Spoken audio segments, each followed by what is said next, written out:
Thank you everyone for showing up. It is a cold, overcast day in Toronto. In fact, it's been a very overcast fall, but I'm so glad you are all here. I'm going to start with a question from Mary. Mary asked me, how can she stabilize her rulers when she cuts? Well, way back in my video on my very first dollar store hacks, I talked about this first aid tape. And first aid tape is a clear tape. It just has a little bit of a rough surface on it. And just take a couple of pieces of this and stick it underneath your ruler while you're cutting. If you're using a big ruler, you can use a weight like this and just use that on the end of it to help stabilize it as you're doing it. But truly the best way to stabilize your ruler is just in good technique. So make sure your pressure from your hand is going straight down on top of the ruler and not pushing away. This hand is pushing, or vice versa if you're left-handed. One is pushing down, the other one's pushing forward. Nancy Heaney asked, how do you prevent lint from getting into the bobbin area of your sewing machine? Well, there's really no way to prevent that. What you need is just good cleaning habits. I clean my bobbin area at least once a week, if not every day. It just depends on how often I'm sewing, but it's a very good habit to get into. It only takes a couple of minutes. Lint comes from everything. Lint comes from thread, lint comes from fabrics.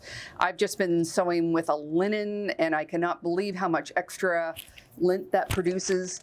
And you just have to be diligent and clean it out. Polyester threads do not make as much lint, but that's your choice whether you want to sew with polyester. Meg Esri has asked, what is the best liquid starch to use? I'm not a big starch user, and I have two. I have Mary Ellen's Best Press, and I have, I'm pretty sure it's Flapper, but it comes in beautiful scents like fig, but it's supposed to be all natural, so that's another one that you can use. Marie Copiters, I think is her name. She said she was just gifted some scraps, but she thinks that most are not pre-shrunk.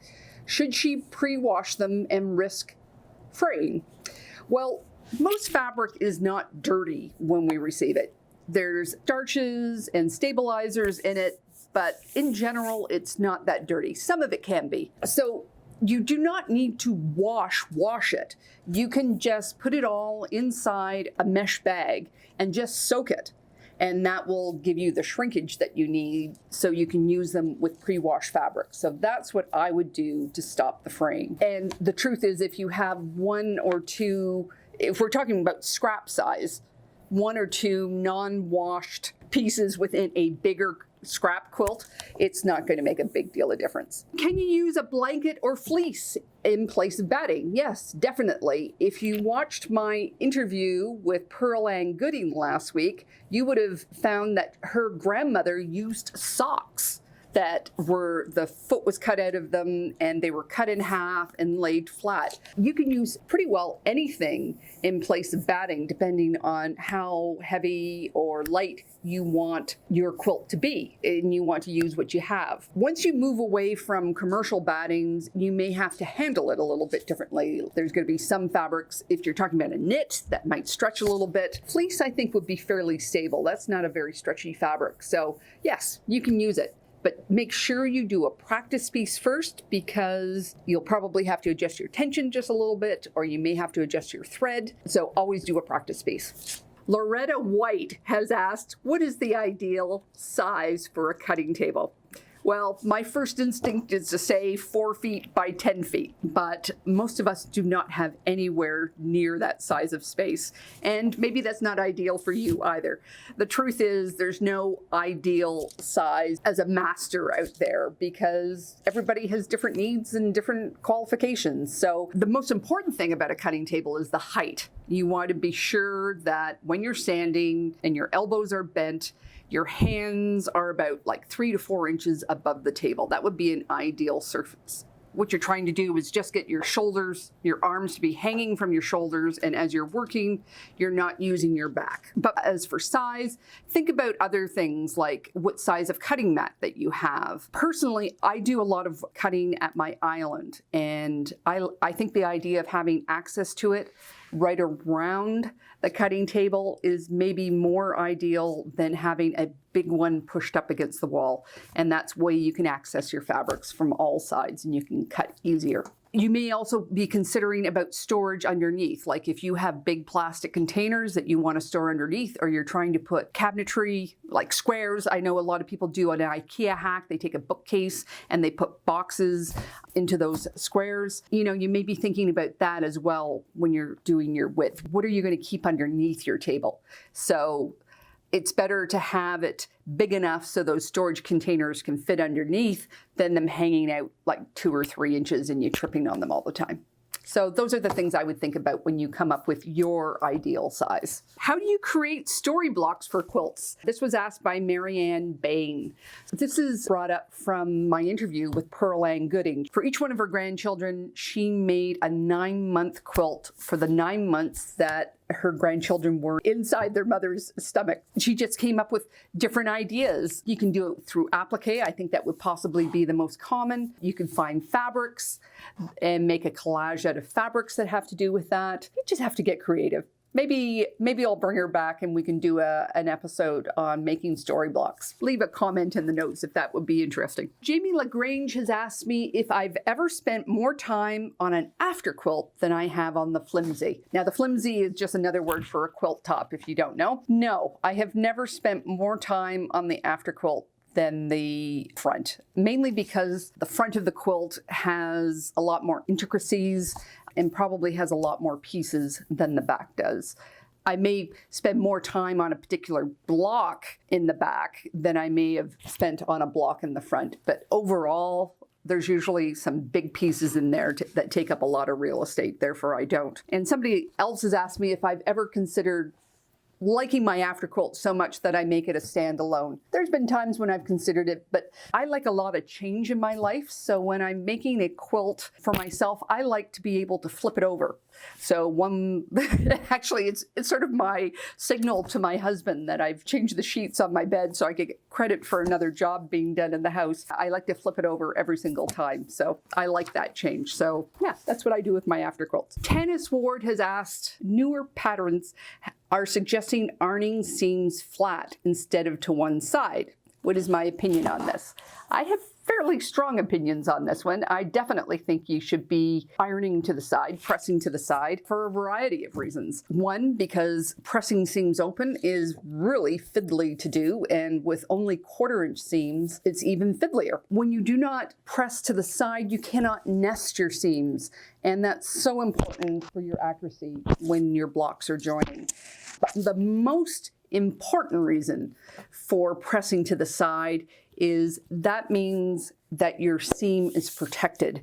If something happens to your threads, and occasionally it happens, your threads break for a variety of reasons, your batting underneath is not exposed. When you press your seams open, you get right at the batting, and repairs to batting are so much harder than repairs to the top of your quilt. And the seam, when it's pressed to the side, is under a lot less stress than when it's open. So those are my 4 reasons. The only positive reason I can see for pressing them open is that overall your quilt might be flatter, but I'm not going for that. I think the other reasons far outweigh getting flat intersections. That's my opinion on that. I have a feeling that's going to be one of these great divides that are in quilting, just like whether you pre-wash or not pre-wash your fabrics. Do I have tips for buying fabric online? Before buying the fabric, I would always make sure you look at the scale for the fabric. You can be looking at a pattern like these numbers, but you really don't have a reference for that. So often they'll have a picture when it's about this size, and there'll be a scale down on the bottom, and take a look at what that is so you know what you're buying. As for reputable companies, I really have not found an unreputable company online. I've never had an experience ordering online where if there was a problem, they didn't fix it. You know, I order locally, I order across the country, occasionally I've ordered from the States. It's not a difficult process. The other part is, how do you know when fabrics go together? Like the colors that you see on your computer screen will be different than the colors you see on your cell phone, maybe different from the colors in reality. That's just a tough call. Those fine little shades, it's going to be very difficult to find those. One thing that you can do is, when you see a fabric that you like, one of the things you can do is go to the designer's page. Like, just figure out who's making it, because the designers now have to just be promoting and selling their fabrics online as well. So they have projects that they've made, and sometimes they'll give you the solid colors that go with it. If they're promoting Kona solids or Free Spirit colors or something like that, then you get a more of an idea of what those colors are, what shade of blue they are, whether they're a more purple blue or they're a more green blue or a true blue type of things. So those are my top tips for buying online. Wendy Gregory says she's planning a trip to the US. Do I have any must-see sites or locations? I don't live in the US, and the US is a pretty darn big place. But if you're talking about quilting places to go to, wherever you end up going, just Google it. Google quilt shows, Missouri Star, Hamilton, Missouri. That's a wonderful place to go. But just look ahead of time and just see if there's any quilt shows or any workshops that the local guilds are doing. As for museums, you know, Paducah has museums, Nebraska has a museum, Texas has various museums, and I'm pretty sure that you'll find that every museum in the US has some section on quilting or handicrafts through the ages. So take a look and see what kind of exhibits they have going. Jane Petite has asked, what makes a good stash? Is it built over time? And if it is, what should I consider? Well, a stash is something that you go and shop from. You know, instead of going to the store, when you go to make a project, you go and shop your stash. A good stash is filled with a variety of colors, a variety of patterns, a variety in shades and tones. So as you're beginning to build your stash, it's very hard because, you know, we want to go from 0 to 10 as fast as we possibly can. So often we're just buying. The other big mistake that we make is we buy the same color over and over again. We all have a favorite color or colors, and we buy them in the same shade of the color every single time. So one of the important things I would say is, like, let's say an aqua is your favorite color and it somewhere fits around here. What you want to be sure that you're doing is you're buying other aquas that range up here and range down here and range over here. And that will mean when you're making your quilt, you have more dimension. And the other thing is, if aqua is your color, it doesn't matter, all these cards are the same. Take a look at the back and take a look at the harmonies, because these are what you're going to be making your aqua quilts with to highlight the aqua. So you want to see whether, you know, the colors that are right beside it, the colors that are across from it, and the same thing that you did here, buying all the different varieties, you want to buy the varieties in there. And that's where I would start building the stash from. But of course, you're not just making quilts for yourself, you're making quilts for other people. So they're going to have their particular colors. So eventually you hope you will have a wide variety of them. But then you also hit a maximum in how much stash you can have in your house. So you're just always playing that variety. I always advise people also to have a maximum of how much stash they should have, because our eyes are just bigger than our stomachs. What can I do to prevent loose threads after washing my fabrics? This is from Jenna. It comes back to that other question I was talking about with the pre-washed, with the scraps. Fabrics don't need to be washed. You do not need to put them on a full setting on your washing machine. They can just be a light wash, a quick wash. It's the agitation that makes the fraying. So you can just soak them if you want. But other things that people do, some people serge the edges, some people pink the edges, and all those things will help with the fraying. The other thing is you can make them true to grain before they start. And if you true the grain, then you should not have as much fraying, because you get the fraying as all those little edges are exposed when you cut cross grain. What's the best way to use Kaffe facet fabric? Here's a sample of one of his fabrics. So Kaffe fabric is gorgeous. It is just so bright and colorful, and kind of the tones that he uses are kind of similar to tulip pinks, and often you may find this problem with a couple of hers, is that they're so bright and bold. And with Kaffe, the repeat is so large that when you cut it, you can get a very different result depending on where the piece comes from. And though there is a lot of color, there's not a lot of contrast and value. Like if you took a black and white photo of this piece of fabric, you would find that there's no blacks and whites and all the variations in the middle. There'll just be a small cross section of value. So they are very hard to use in a traditional way. A lot of people use these for one block wonders, and they fussy cut them. They use them in borders. They use them in backs. But I would just Google Kaffe facet quilts, because there are lots of other people that have had this problem before you, and they have made some pretty gorgeous quilts out there. So I understand that it's tough. I personally just made a one block wonder myself, because just trying to use up that mileage. I also find that these are good when you contrast them with a solid, like do an HST quilt and use like a white or a snow or something very solid, or use black. A lot of people like the black, and that would be my go-to. Kim Dyson has asked, how do you get spray base glue and spray base stains out of a quilt top? I'm not sure how you get the stains out, but just use isopropyl alcohol. Just use a toothbrush and just go on your fabric. Wipe in one direction, don't wipe in two, and that should take off any extra glue. I've actually don't have that problem. I spray outside, so I don't have that problem inside, but that's how you get it out. Isopropyl alcohol. Use a strong one, like 99%, that'll do it. What's the best way to choose a pattern for my fabric? So I have made a video on playing with your fabrics, and I'll link that down in the notes below. It takes some time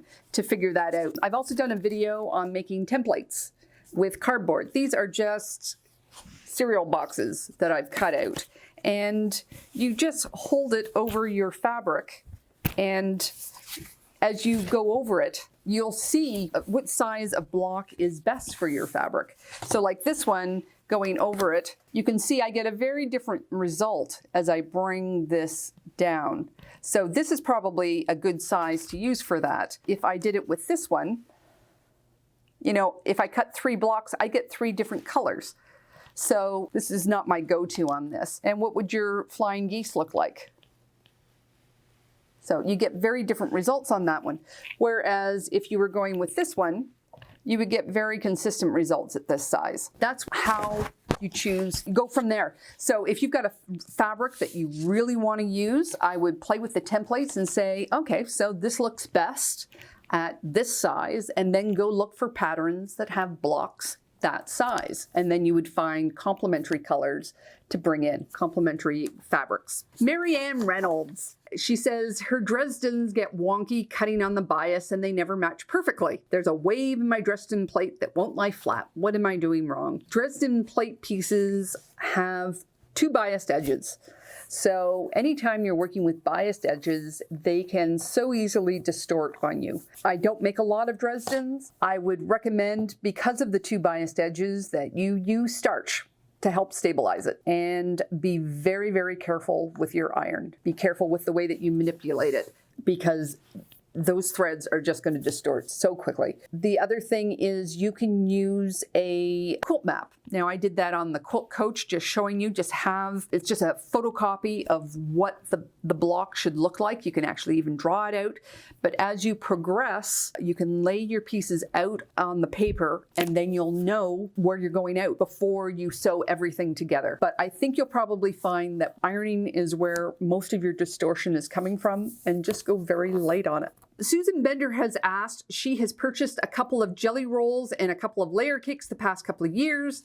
Now the fabric yardage is hard to find. What can I use to add borders and sashing without going to stripes and solids? I would go directly to the same designer of that fabric, because designers have a tendency to work in the same color palette all the time, so all their fabrics can go together and coordinate. So I would go there first. The other option you can do is get online, get into your Facebook groups and get into Instagram and just do a shout out with the hashtags of the fabric line. See whether anybody has some yardage of it that you can buy from them, because we all have a lot of fabric in our cupboards, and chances are somebody else has that they can give you. Those are the two ways I would go about doing it. Raven Smoke Dancer asks, how many quilts have I made? Too many, but I would say the majority of them have been charity quilts and baby quilts. And I don't want to discount their value, but they are not overly intricate, and they are things that I can just sort of go on autopilot and make. So they're like one of my stash busters, or just very simple quilts. And those are used for donations. I would say every year I make 3 heavy duty quilts, things that I dived in deeply to making the pattern and choosing the fabrics. And they're big, and they're either on my current bed or they're on somebody else's bed. And I would say I probably have made about 20, probably about 20 of those. Terry Dean has asked, what is the largest bedside quilt top you can manage on your domestic sewing machine? Well, I have a couple of friends who have made king size ones on a featherweight. I don't know how they do it. Personally, I don't make anything larger than a lap quilt on my domestic machine. I will long arm anything bigger, but I know people that make the big kings on their featherweight. I don't know how they do it. I don't think I would have the patience to do it. And obviously you need to be careful and be thoughtful about how you do it, but it can be done. Laura Jones has asked, she'd like to make a baby quilt with 6-inch hexies. Is it better to use a half-hexi template, making straight rows, or to try to be super accurate with machine piecing? This is going in a baby quilt, so I would say definitely go with the half-hexis. A small child is not going to notice the difference. If they're within the fabric that you have a couple of blocks that you'd like to fussy cut into one of the larger hexies, I would do that. But more than 1 or 2, I think just sewing the straight lines is less frustrating. And I think you'll enjoy making the quilt a lot more. Carolyn Terrell has asked, how do you control project acquisition overload? That means we just buy more than we can make. It's something that we all struggle with. It takes a long time to make a quilt, and just our consumption is so much slower than we can purchase. And there's so many beautiful quilts out there. And I know I suffer when I'm around other people, FOMO, like they're making a quilt and that looks so amazing and I want to make that quilt. But what we have to short circuit in our heads is that we immediately jump from, oh, I want to make that. That's so great. This is who I'm going to give it to.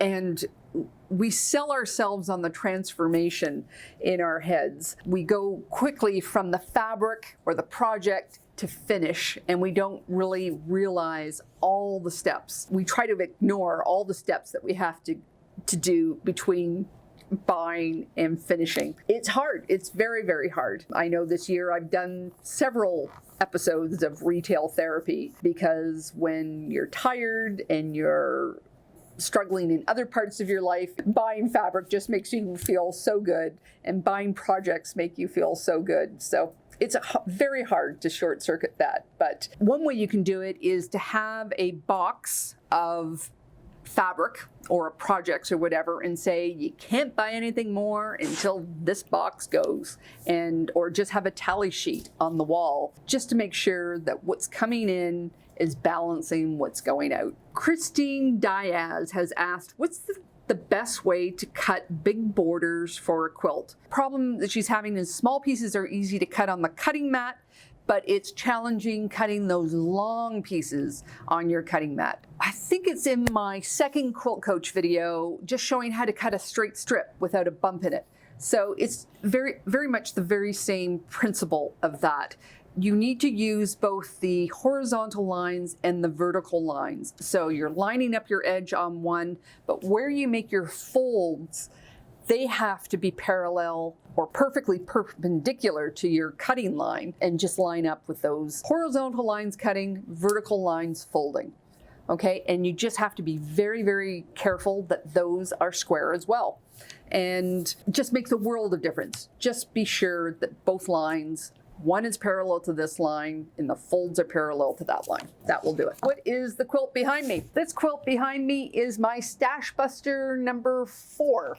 I think it's called Beginner Bargello, and it's actually a really fun one to make. So I was very pleased with the results. This was a pack of fabric called, I think it was From London with Love by Vicky York. Yeah, I really enjoyed making that one. That was fun. 40 minutes goes by so fast. Thank you all for showing up.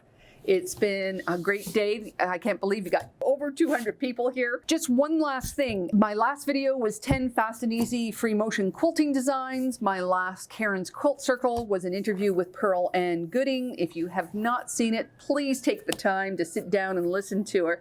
She is an amazing woman making amazing quilts. It was a really lovely interview. If you're not already subscribed to my newsletter, make sure you either subscribe to my channel on YouTube or subscribe to my newsletter, because I am having a Stitch and Chat live feed on YouTube on December 17th. I'm going to show you how to make a Christmas decoration. And I'm just thinking that we're all just a little too isolated right at the moment going into Christmas. We don't have our families together the way we normally do. And I'm going to send out an instruction sheet and we can all make it together. So make sure you're signed up. You can also find me on Facebook, Instagram, and Pinterest. So thank you all for showing up today. You're coming from all over the world. Just love that you're here. Take care, and I'll see you next time.